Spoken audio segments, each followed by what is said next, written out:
Good morning நண்பிகளே நண்பர்களே.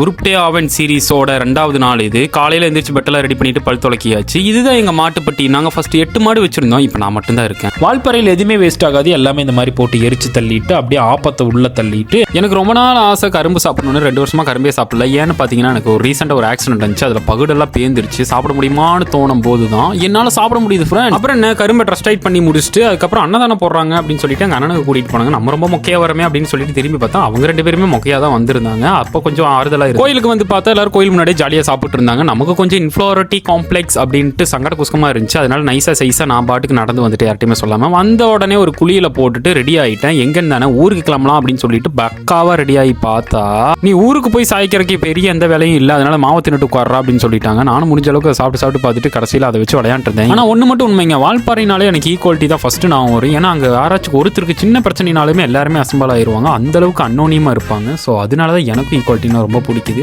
அப்புறம் நான் நைட்டுக்கு வந்து சிக்கன் மட்டன் எல்லாமே அசம்பல் ஆயிடுச்சு. இருந்தாலும் எனக்கு மட்டன் மேலே எவ்வளவா இன்ட்ரெஸ்டே வர மாட்டேங்குது. ஏனே தெரியல. இருந்தாலும் நம்ம சிக்கன் தான் எப்பவுமே ஃபேவரட். நல்லா சாப்பிட்டு முடிச்சதுக்கப்புறம் ஒரு 2 hours நல்லா ஃபோன் யூஸ் பண்ணேன். ஏன்னா ஃபோன் கால் எதுவுமே பேச முடியாது. வைஃபை மட்டும் தான் இருந்துச்சு. ஸோ அதனால பேசிட்டே கால் ஆட்டிட்டு அப்படியே தூங்க போயிட்டேன். Tata bye bye, love you all.